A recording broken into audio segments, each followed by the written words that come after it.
admit it's broken. So let's break it. Let's break the whole thing. Congress holds the power of the purse. The United States government is the largest business in the world, but to conduct business and national security, Congress has to approve the money. Representative Jake Ellzey is now a 3-term congressman representing Texas's 6th district.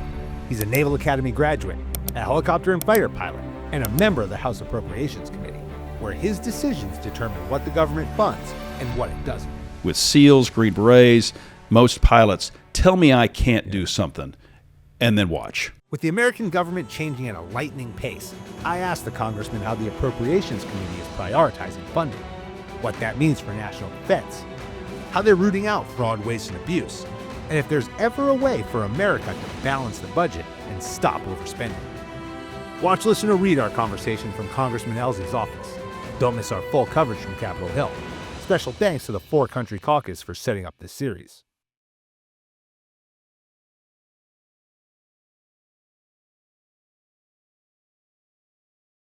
Representative Ellzey, welcome to the Jedburgh Podcast. Thanks for having me, Fran. You're already making me laugh. Good.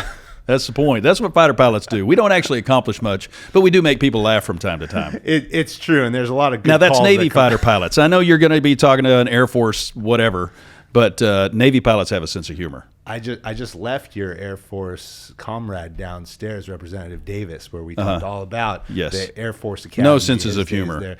He was very adamant about the importance of the Air Force Academy and what it means to national security.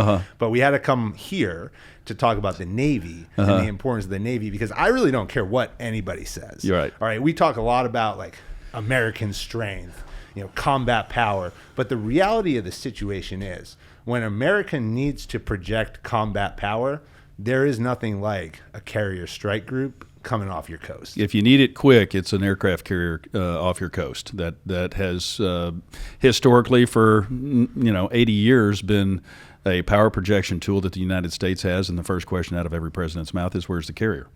And it's intended to prevent conflict from either starting or getting worse, but it can certainly deliver a lot of ordnance if necessary, and at a better cost than a lot of missiles that we're shooting around these days. So I was very proud of my Navy time on aircraft carriers. I did 8 deployments total on aircraft carriers, 1 on the ground with my SEAL brethren. But I'm also a huge proponent of the silent service, because you can't find out where they are. They're very quiet, and they put fear in the heart of the adversary as well. Well, we're going to talk about all of the elements of combat power. But importantly, right now, we got to thank you and your team and the 4-Country Caucus for bringing us back into the halls of Congress to sit down with another series of members. We were here back in September, right before the election, and we had some great exchanges as we were gearing up for the election with a number of the members. And now to be able to come back, speak post-election with another group is critically important. It's a different world. Message out. It's a different world after the election. It is a different world. So you can feel it when you walk in the building. But you represent Texas 6th District, so it's southeast of Dallas-Fort Worth. That's right. I know my Texas. That's very good. From the northeast. And you got a large portion of Tarrant County, which I know is part of Dallas, is part of that. Tarrant County is Mansfield, which is where Fort Worth is. Tarrant County is Fort Worth, and Dallas County, I do have part of Irving, Las Colinas. So it's a very strange district, and then very rural south and southeast of that. It's your 3rd consecutive term in Congress. You were part of the 118th and the 117th. As you mentioned, graduate of the Naval Academy, 20 years as a helicopter pilot, and also you flew F-14s and F-18s. You served on the Ronald Reagan, among other ships, and you talked about your combat deployments. But also, post-service, interestingly, and I'm going to ask you about this, you spent time as a military contractor in Afghanistan. I did. You've run small businesses, a commercial airline pilot, and then held state titles as well. I did. Which I think is important to when we talk about understanding government and the difference between state government and federal government. And I think that's a conversation that's being had certainly today. All you got to do is turn on the news. Absolutely. Very importantly for this conversation, though, you are a member of the House Appropriations Committee, and so that's the power of the purse. It is. And the Defense Appropriations Subcommittee. I'm the vice chair of that. And we can't do anything without the money. That's right. And that is a topic, I think, that permeates every administration. But when we look at change, which we're certainly undergoing some rapid change right now, I think that's going to be a very big topic of discussion over the next couple weeks. It is. So the 119th Congress has just started. We're a few weeks in. It's your third go-around. So let's start with the 119th Congress. You got 100 members who are veterans that serve in Congress in this session. That is the most over the course of the last 8 Congresses that have convened. Veterans, by and large, I think are great team players, and they're results driven. And they create unity in organizations. I don't think it matters what side of the aisle you sit on. We have definitely come out of the most politically charged campaign that we've had possibly since Aaron Burr, I think, shot someone.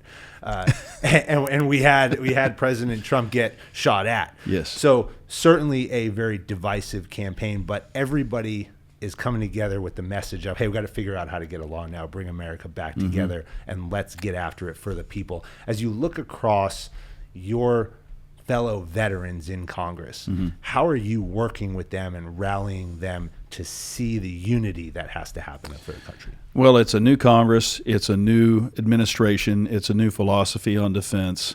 And we have 26 members of the four-country caucus, some of whom are brand new to Congress. So we are just getting organized. I'm a new co-chair, as is Don Davis.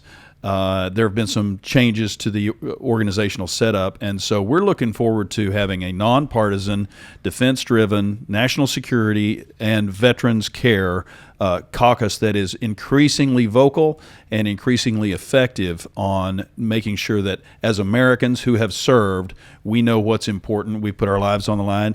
A couple of them have been drafted. We've got 2 Vietnam veterans, one Republican, one Democrat, who were actually drafted, and everybody else is a volunteer with a vast array of experiences both in combat and in peacetime, medical care, pilots, infantry, Green Berets. So we run the gamut, but we all get along really well. And, you know, there's a thing about veterans. It really doesn't matter which era, what your uniform was, or how well you know somebody who's a veteran. There is a sense of humor that we all share that we can only share amongst veterans. Nobody else gets into that world. Nobody else can insult a fellow veteran and the understanding be that that's brotherly love. Yeah. Nobody else gets to do that. Nobody gets to talk to me like that who's not a veteran, but my veteran friends can insult me all day long, and I love it. Dan Crenshaw is a prime example. Mike Garcia, who just who got defeated, I was in VFA 14 with him. He and I would go back and forth, and it was all about how veterans can interact with each other. Nobody else gets to play that game but fellow veterans. Well, I mean, speaking of, you did decide to join the Navy, so you were looking for the easy way out. I was looking for the easy. That's absolutely true. Landing on carriers for 20 years, that's the easy way out. I completely agree. But I couldn't swim, so I wasn't going to be a SEAL. Yeah. I'm terrible at swimming. No. And I didn't want to stand in formation to find out when the next formation is like the Army does. Well, you got to wait on the word. That's it. What are you doing over here? We're waiting on the word. Well, I'm kind of an independent thinker. I know you guys have to be told what to do. That's why I had to go. See, it's that kind of thing. We don't even know each other, and we're already going back and forth on. Veterans get to do that, and it's a bonding mechanism between veterans. And I do it to Don Davis, and we don't know each other that well, but we're getting to know each other really well very quickly. And so that's part of the because up here, you know, how do you, especially in the four-country caucus, we trust each other inherently because we're all veterans, and we know that there is a line in which you can't betray that trust. You're going to be out. Mm-hmm. So we automatically trust each other and have that camaraderie that doesn't exist anywhere else. Well, it's about the mission. Sure. You know, and what matters is the mission. But I want to ask you, as we're joking about the Navy, why join the Navy in the first place? Originally, well, I always wanted to fly jets. And originally I used to get Air Force magazine and wanted to fly the F-16 or the F-15. And then my stepdad and I were talking about it. He took me flying when I was 7. I was hooked. I knew I wanted to be a fighter pilot of some kind. And then he said, well, you know, F-18s land on aircraft carriers that have a 300-foot runway with 3 wires. And I have a history of trying to do the hardest thing possible just because I know, looking back on life, if I hadn't tried, running for Congress, failing a couple of times running for office. You have to give that effort, and I think that's another commonality among veterans. You have to try something that's going to test you. And so I wanted to fly fighters off of aircraft carriers. And when I selected out of primary flight training, I got helicopters, and I was told that I would never fly jets. That's another thing, is especially with SEALs, Green Berets, most pilots tell me I can't do something, and then watch. Yeah, I mean, look, it's about the result. Failure's never an option. Never an option. And I think when you look at elite performance in any industry, even the most successful business people, they'll tell you all the time that.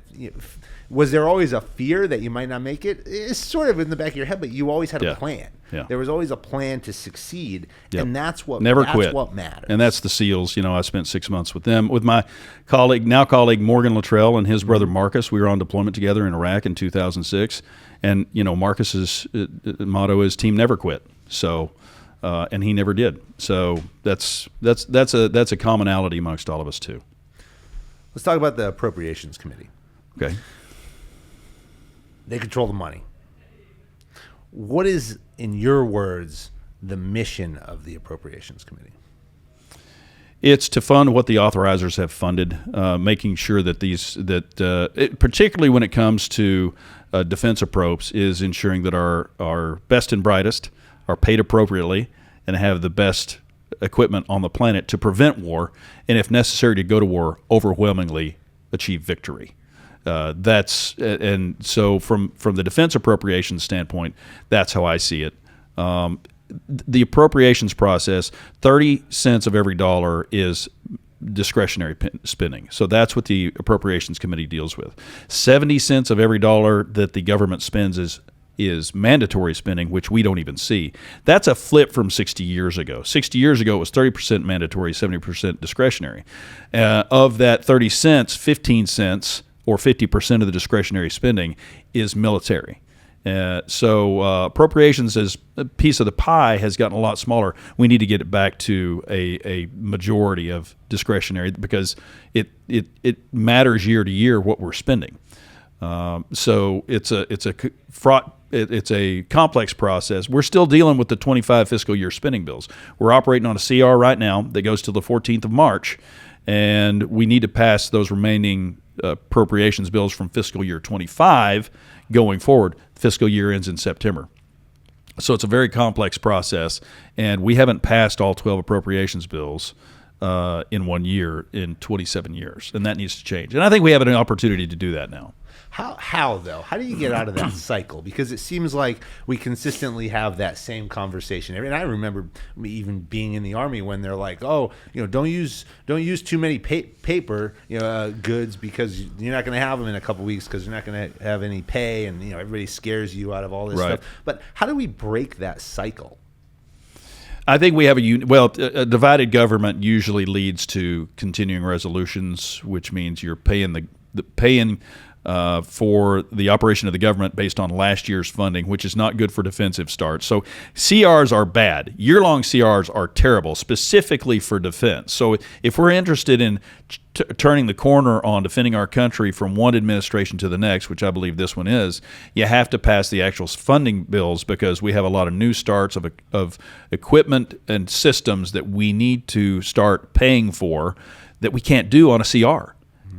So how do we get that done? I think we have a unique opportunity, especially in fiscal year 26, with a new team, House, Senate, and White House, to accomplish that mission based on the top lines that we're given. We're still waiting on the top lines, meaning how much money can we spend fiscal year 26? We don't have that number yet. The Biden administration was 2 months late every year on what their budget was. That's supposed to come out in February. And so we were behind timeline from the very beginning. So it's a constant cycle. We have to break that cycle. Yeah. So you brought up a lot about planning. And we're going to talk about military readiness in a minute. But what we see in the news every day is rapid change for the last several weeks since the Trump administration came in. That's one way to put it, right? But to date, President Trump has signed 60 executive orders ranging from everything from tariffs to pauses on foreign aid, illegal immigration. medical care issues. Just the other day, Super Bowl Sunday, we saw the renaming of the Gulf of Mexico into the Gulf of America, and now February 9th is the Gulf of America Day. When we I didn't see that one. No, yeah, that was just the other day. Now we for sure, everybody knew that when the president came in, he was going to shake the tree. I'm not sure everybody knew how hard that tree was going to get shaken. And in the military, we have this saying that slow is smooth and smooth is fast. But we also have the saying that speed and violence of action gets immediate results. And sometimes you have to do that. When you look at the executive orders that have come out, normally when we talk about funding initiatives in the government, it has to be through legislation. It has to be through laws that are passed here in Congress. However, executive orders are another way to get things done. So how do you go about funding these things when you don't necessarily have a law that's been passed, but the boss says, hey, get to work, we got things to do? Well, he's got to have buy-in because he's going to sign whatever spending bill that you pass out of here. So the best thing about this is Mike Johnson, Tom Cole, Steve Scalise, the leadership team, are coordinating very, very effectively with President Trump, his legislative team, his defense team. Pete Hegseth just got confirmed a week ago. Has it been only a week? Only a week ago. Yeah, feels long. And so there's a lot of catching up to do, but there is a lot of good coordination between everybody about the way forward. So we're still dealing with 25 stuff, which was the stuff from last administration, last Congress. But going forward, I think you'll see, once we know what the priorities of the president are, we're not going to put something on the floor that ultimately he's not going to sign. Mm-hmm. So we're going to be very closely aligned on what it is he wants, because he's at peak power right now, and he's got to sign it. But we always knew that. We always know that, regardless of the administration. So planning is always underway with the staff. We have a fantastic staff on the Appropriations Committee. But then you throw in DOGE, and that kind of changes things. And I think it remains to be seen what that looks like. We do have some time on the fiscal year 26 stuff, since we don't even have a top line yet. But we do know which programs we need to see continued. We know which ones need to start, so we can work within that framework. Let's talk about DOGE for a second, because you brought it up. We know from our early days, probably yourself from the Academy, I remember sitting in OCS, you sat in classes on fraud, waste, and abuse. Right. How to identify it, what do you do? Yep. The fact that it exists, despite all of our best efforts throughout history, you could go back to the Continental Army, and there was probably fraud, waste, and abuse. And so DOGE has come in. Elon Musk and his team are really getting involved in seeing what's happening in so many different organizations. And what we're seeing, broad cuts. We're seeing entire agencies shut down. We're seeing reductions in personnel and programs. Elon Musk obviously has entire support of the president. Actually, a few minutes ago, as we were walking up here, they were in the Oval Office voicing their support for each other. But they've made some good points. They've said, look, America is the biggest business in the world. And if we don't run a business that's profitable, then your business isn't going to be around for a long time. Right. And I think that that's a valid point. If you go back to and you look at the deficit and you look at the debt that's increasing, you see the ticker in Times Square that goes up, endlessly. You have to ask yourself the question of, where can we find efficiencies to what we're doing? So how do you assess the performance of DOGE thus far? I think it's breaking things. I think that's a good thing, especially when it comes to the acquisition and requirements processes that we have at the Pentagon. If you'll recall, the Pentagon wasn't started construction until 9/11 of 1941. It didn't exist. We have a big behemoth on the other side of the river, the Pentagon, that is fully staffed with a bunch of different rice bowls that we have shown in an era in which Russia and China are able to build things extremely fast without any input from anywhere else. And we've got a process by which our programs are taking years, if not decades, to be fielded. We won World War II in 3.5 years. We didn't have a Pentagon. We had Freedoms. If you read Freedom's Forge, I don't know if you've read that or not yet, but industry got together with the leadership over here, and sometimes cut out the military, because sometimes the military didn't know what they wanted, and built more effective everything by the thousands. So we have a requirements and an acquisitions process, and I just listened, sat down for a committee hearing with HAC-D with CENTCOM Commander General Kurilla, who echoed what we just said. It's broken. So let's break it. Let's break the whole thing, because especially as we're seeing in Ukraine and with Russia, the development of weapons that are effective is so exponentially much faster than it has ever been. We can't continue to have a system in which it takes 15 years for a major weapons system to be fielded. And we have to stop adding things to every one. I mean, we've got an Air Force One that's behind timeline, a Marine One that's behind timeline. The F-35 was behind timeline. Name me a system that's actually on time. It's the B-21, and they developed that in a way that I think is the wave of the future. And so I think you'll start seeing that, because I don't know anybody who doesn't believe that right now the process is broken. So we didn't have a lot of the 2 and 3 stars at the Pentagon of World War II when we said, we got to build this. We didn't have that process, and so I think you're going to see some improvements in that process immediately. Well, and I think that the delay in the production and the advancement in technology is real. Yes, and I think that we have to be cognizant of that, and, sure. And I think that we have to have very relevant discussions. A few examples. So, you brought up Ukraine.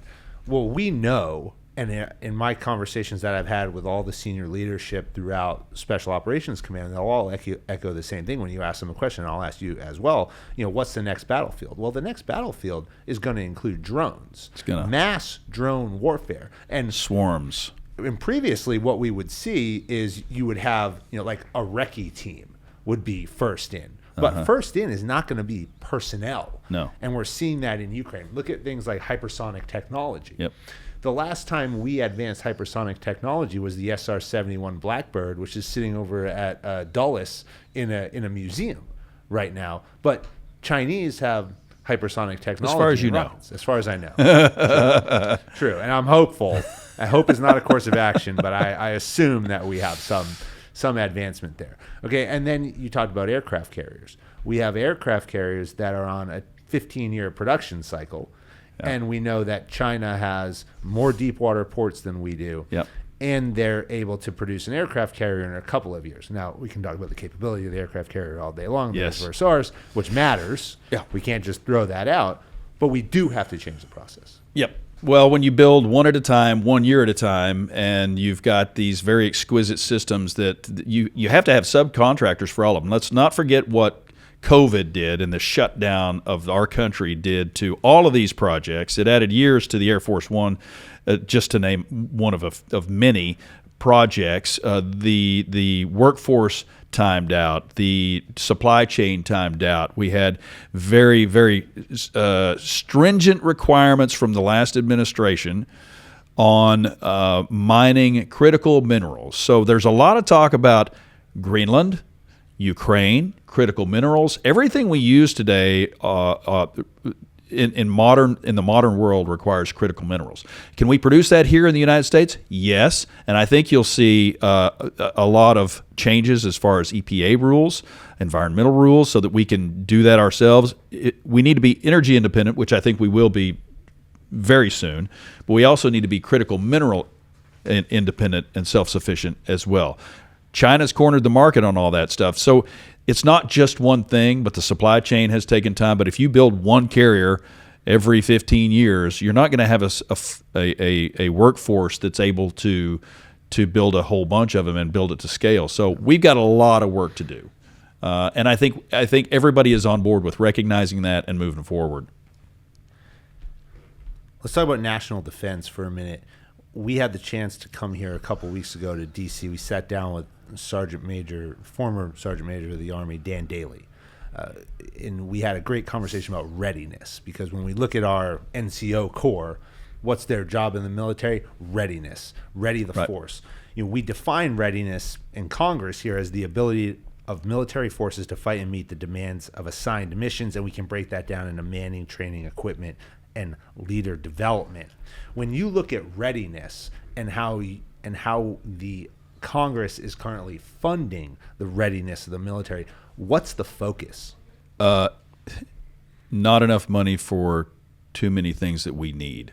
I agree with Senator Wicker. It needs to be 5% of GDP. We're just around 3% right now. There's not enough money to do everything we need to do to be completely ready. If we're completely ready and completely manned and completely funded and we have the weapon systems we need, that's how you find peace. That's how you get peace. You run a risk of wider war when you don't have those things. And I think there's going to be a refocus. I think Secretary Hegseth has already started off on the right foot about merit and lethality. Merit and lethality. I mean, he's singing my love song right there on our Defense Department. Now we need to ensure that we don't have a year-long CR. We pass an appropriations bill, certainly at least for defense, and there are ways that you can do that. You can have a combination CR and a defense bill, but it's all about actual boots on the ground being ready to go. And if your adversary doesn't think that you're ready, that's when they strike. It looks a lot like 1938 to me. 4 dictators back then, 4 dictators now, involved in imperial activity. Ukraine is about imperial activity. It's about $26 trillion worth of lithium, natural gas, natural resources in Ukraine so that they can control it. That's what China has done with a number of critical minerals. That's what Belt and Road is about. So if we're not ready, then they're gonna come after us. We can repeat the mistakes that we made in 1916 and 1938, or we can choose not to. And if we go down the path of continuing to cut weapons systems, remember, we were supposed to build 5 times more F-22s than we ended up doing. We were supposed to have 750. Do you think we'd be talking about how many F-35s we have right now if we'd built 750 F-22s instead of 150? Mm-hmm. Absolutely not. Let's not go down that path again of saying, well, we don't need that many F-35s. It's time to cut this because we got something else. No, you don't. You don't kill one line without replacing it with something else. And we can't afford that risk right now. Ask the Israelis how they took down the entire air defense capability of the Iranians. It's the F-35, and theirs is 2 levels below ours in capability. That should tell you about something about that weapon system. Big fan of the F-35. Well, we have to look at the fact that we have multiple threats out there. Absolutely. What you're talking about in the 1939 moment is the interwar period. And the interwar period, we've had a lot of senior leaders say we feel like we're there. The other threat that we have, though, is the international terrorism. We had the withdrawal out of Afghanistan. We know that Al-Qaeda there's a resurgence of Al-Qaeda. Bin Laden's son is running around out there now, married to all the daughters of the most biggest terrorists in history. And that's a real threat. Yes. And so not only do we have to prepare our conventional forces to combat the peer and near peers, but we have to prepare our soft forces to be able to keep the near in front of peer and keep us out of the peer-to-peer fight. So as you look to funding our soft forces, how do you see the implementation of special operations in the next fight? Oh, they've been an essential piece for many, many years. I don't see that changing. I'd like to see them actually have the opportunity to participate in development of some weapons systems on their own, so that we can cut down on that time requirement between services. I think SOCOM should be considered a service that can go, I want that. I want it off the shelf. I don't want to do a certain number of testing and evaluation. It's off the shelf. Give me that right now. And you can scale up size of weapons systems that are involved in that. FLRAA is one of those, which is the follow-on to the V-22 tilt rotor. FLRAA is going to give opportunities and capabilities that we've never seen before. And there's a slowdown in FLRAA right now, and I'm not going to go into the reasons for that right now, but we can't afford that. SOF needs that. SOF needs the V-22 in ways that I don't think they even understand, and because they are the true tip of the spear. And having served with them for 6 months, they do real efficient work, and it's absolutely essential that our adversaries need to know we've got the best in the world. And when you close your eyes at night, we're not. You might wake up to somebody being in your room. That knowledge for our tier ones and our other soft forces is something that keeps our adversaries up at night. Yeah, well, I agree, and I know most of those leaders who are leading those formations, and I'll tell you that as great as they are, they're mean when they need to be. That's right. When you look at the attitude of the country right now. We were joking that there's a different feel here in Congress. You don't. All you got to do is go on X or Instagram and scroll the feeds of all of the government organizations. There's a different look and feel to what's being posted today than there was several months ago. What do you see, and how do you assess just the sentiment of the population right now? I don't. First of all, disclaimer: I don't get on X. You shouldn't. I don't, because I know for me as an elected member of Congress, there's probably nothing good for me on there or about me. So I'm a much happier. I got two small kids. I'll let other people doom scroll for me. But I get the overall sentiment, and you'll see it in news reports that will talk about X. So here's what I'm seeing, certainly in District 6, which is a very Republican district, largely rural. They're very proud of the fact that our military is now looking to be more lethal and merit-based, and that our president is saying, don't mess with us. Get our hostages out of Gaza. You all need to pay more for your own defense. I'm a proud American who's glad we're in NATO. I believe NATO has taken the place of the UN in providing for peace. No NATO member has ever been attacked. I think that's taken on the role of the UN, which I think is a failed organization of international organization.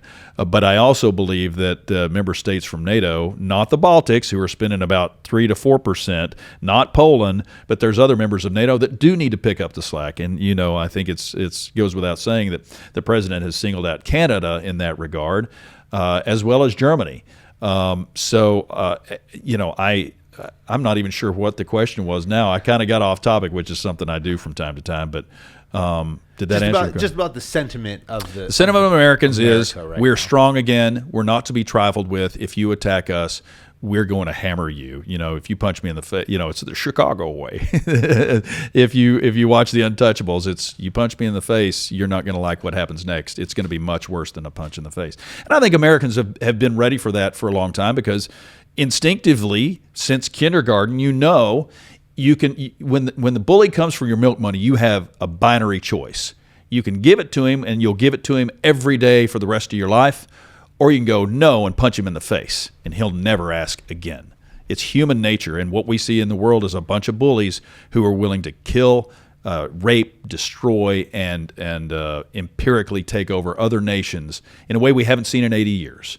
And Americans want to know that on the border we're strong, that we're going to prevent fentanyl from killing 70,000 Americans every year, and that our troops are being promoted and trained on merit and lethality only, so that our adversaries know if they come after us, we will destroy them. Kurt Schlichter, who I'm a huge fan of, he wrote an article some time ago, and it was after October 7th, somewhere around the time of November, and he said, we need to rediscover ruthlessness. And I asked the question from time to time, if Truman, FDR, Patton, and Eisenhower were to be alive today running our forces, and we had to refight World War II, would they be tried for war crimes? Do we have the will to win anymore? Because what I have seen is, in the previous 4 years, a willingness just to not lose instead of a willingness to win. And in war, there's only one way to win, and that is not just, let's be nice. It doesn't work that way, and we haven't effectively fought that. Our adversaries need to know we're going to win, and we're going to do whatever it takes to win. So don't start this fight. And I think Xi Jinping, if you talk about the South China Sea, you talk about Taiwan, Xi Jinping's not going to start that fight if he thinks it's a tie or worse. And right now, we're doing okay. But if he gets the sense that he can win, that's when he goes. And we can't let him have that feeling. And I know Pappy Paparo, who I served with, Indo-PACOM commander, would do anything for Pappy Paparo. That guy's got a plan to win. And so I think that's what Americans everywhere are feeling. We've got to feel we're going to win this. Don't mess with us. So I think that's the attitude, certainly in my district, and I think throughout the country.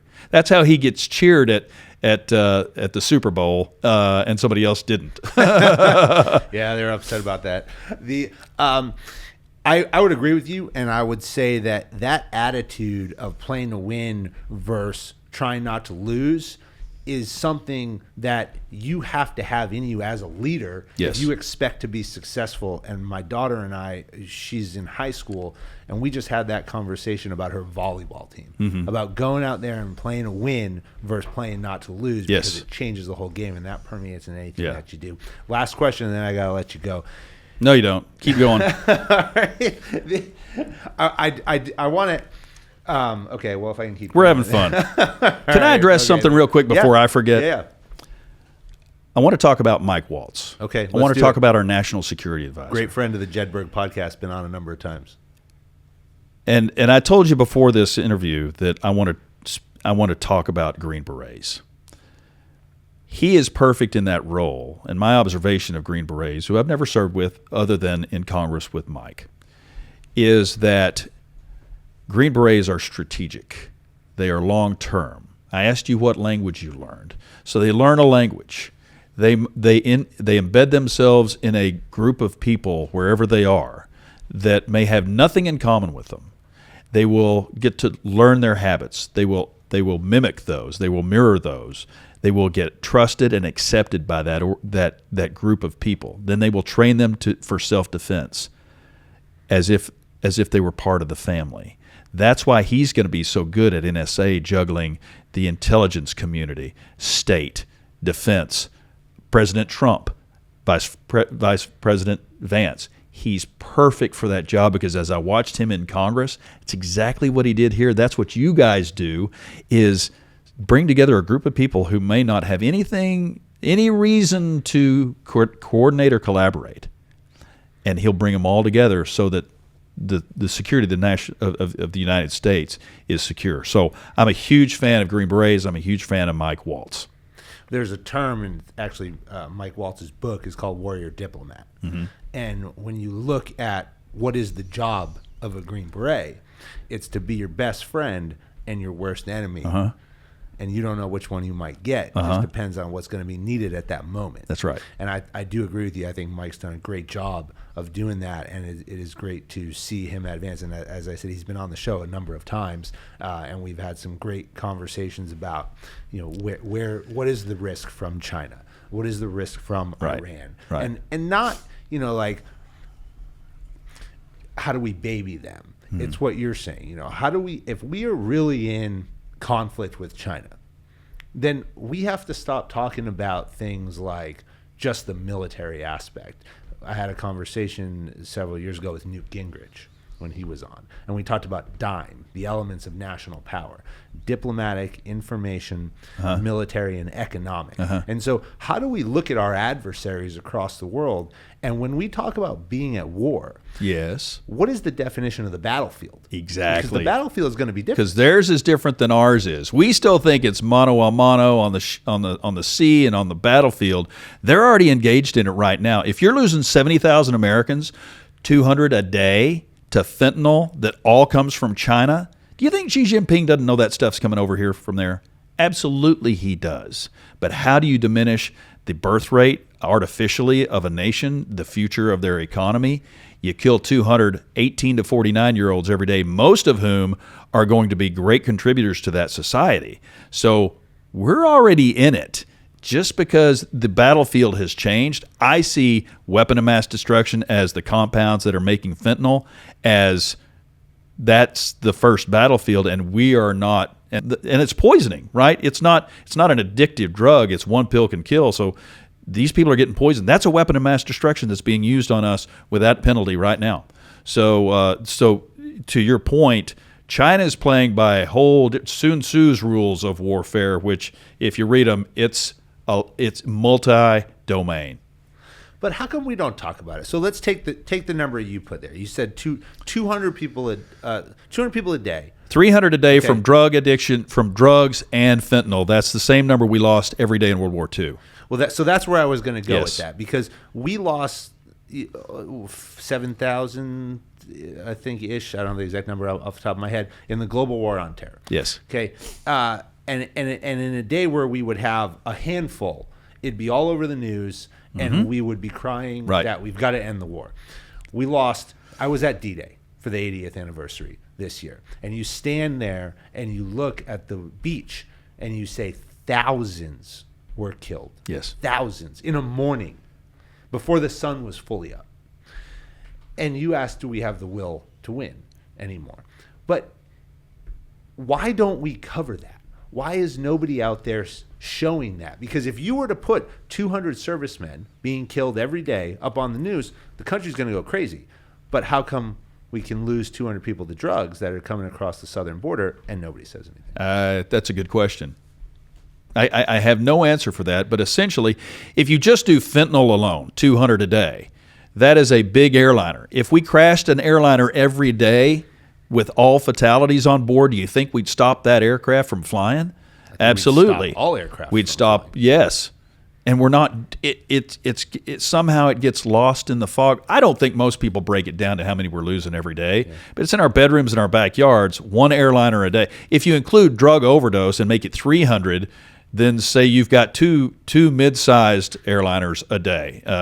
That is the true number. So I won't use any models because I don't want it to be associated with it.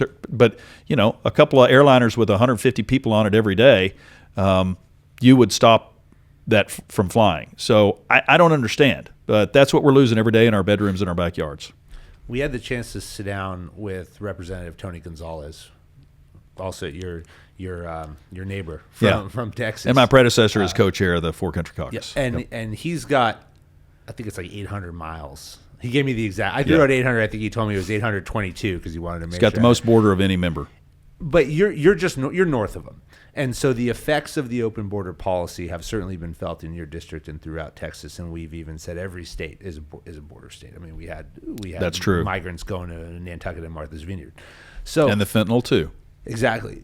When you look at the immigration policy that over the last couple of years and the rapid change that has occurred over the last several weeks since President Trump and the administration came into office, can you explain why there's such a dichotomy of perspectives and why you had one group believe that you can let everybody in, and then you now have the administration come in who says, well, it's that easy to just shut it off?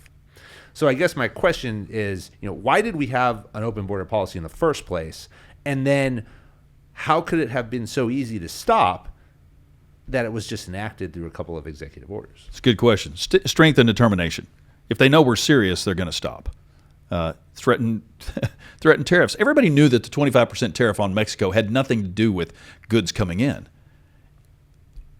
We can survive a 25% tariff on Mexican goods. They can't. So take your pick. Do you want your economy to completely fall apart, or do you want to secure that border? They got the point, and he's used it brilliantly. And everybody, even before he was president, he started saying, we're going to do tariffs unless you do this. And then they come running, and they got the point, and it's worked very effectively. And I think, honestly, most people, not just Americans, but people appreciate a strong leader. And that's what he has stood up to be. That's what Pete Hegseth is turning out to be. That's what this administration is turning out to be, is show strength and a willingness to say enough. And we're serious. And we'll take a little pain too, but you're going to feel it more. So make your pick. Yeah. I think we've seen that. You brought up the tariffs, and I think the tariffs are a perfect example of the negotiating power that the U.S. economy has. And so you kind of brings you back to the conversation of, you have to begin to run an effective economy that's not reliant on cash injection from foreign nations in order to continue to strengthen that. Right. Do you think that we could have a balanced budget? Oh, well, that is a great question. At this point, that would take you would have to really carve out a lot of the mandatory spending, because that's where it's gotten to, is the mandatory spending. And then you got to the interest on our debt. It would take some time. But we did that right after World War II, when we reached 123% of GDP to debt, and then we slashed spending. I don't see this as a mirror of that right now, certainly not with the world threats on our doorstep, but we're going to have to take some pretty drastic action to get to that point because after COVID, after the Great Recession and trillions of dollars in bailouts, it's going to be very hard to get to, and with natural disasters that we've been spending money on too. So yes, we can. Can we do it next year? No, not and have a Defense Department. So do you have the political will to do what's necessary on the mandatory spending?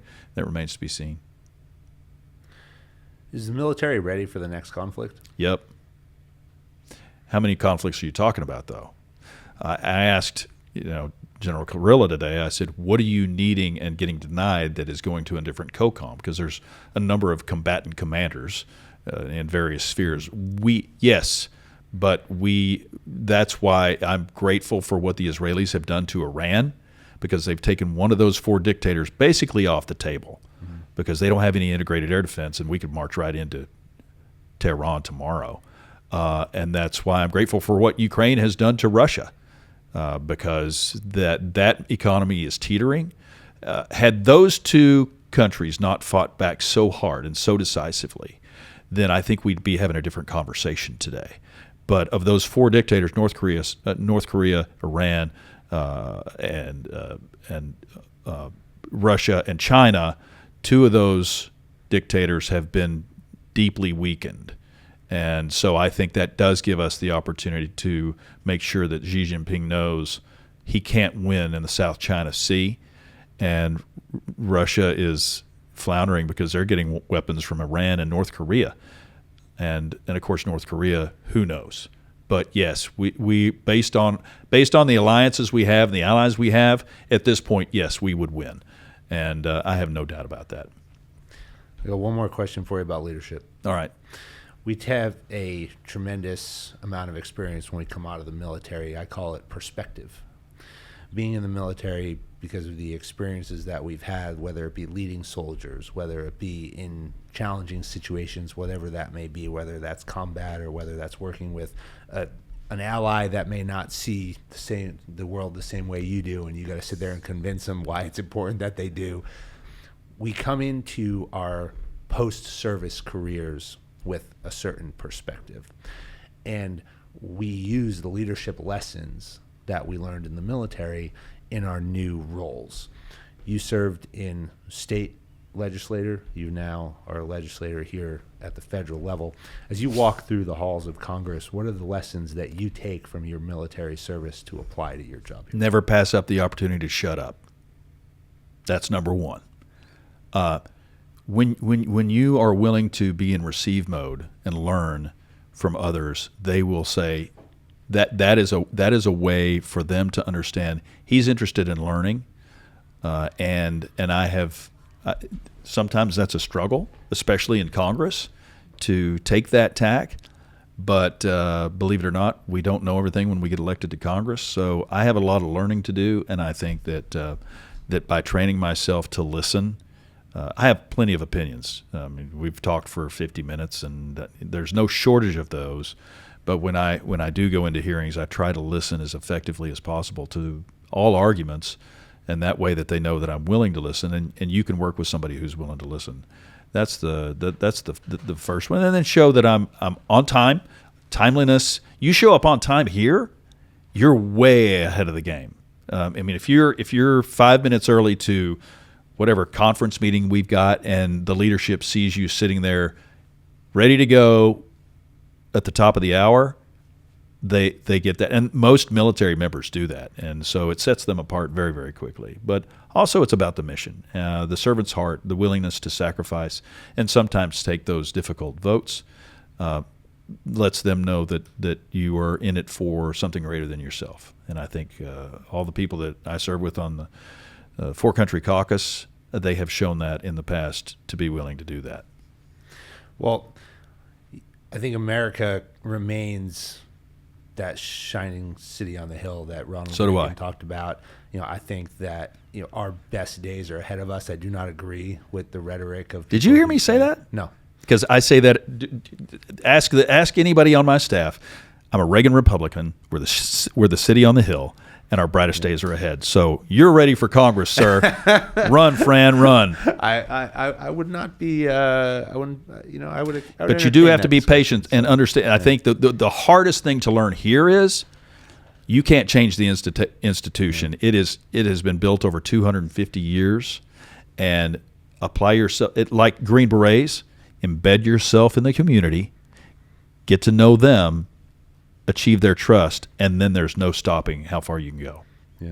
Yeah. Well, I'm glad that we have great leaders like yourself who are doing that. Those around you, the members of the Four Country Caucus. Special thanks again to your staff for setting this up. We're finishing up day one. We got one more day to go, and I look forward to getting back in here tomorrow. And I thank you so much for your time. Thanks for coming in, Fran. Appreciate it. Thanks.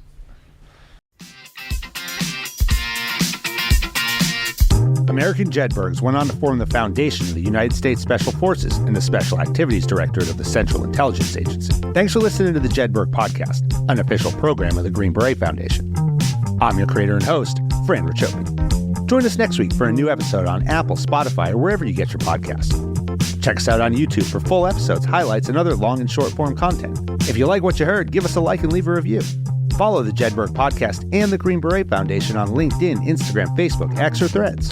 Send your comments and inquiries to fran@jedburghpodcast.com. As former members of Special Operations Forces, the Jedburgh Media Channel and the Green Beret Foundation remain committed to supporting all generations of U.S. Army Special Forces and their families.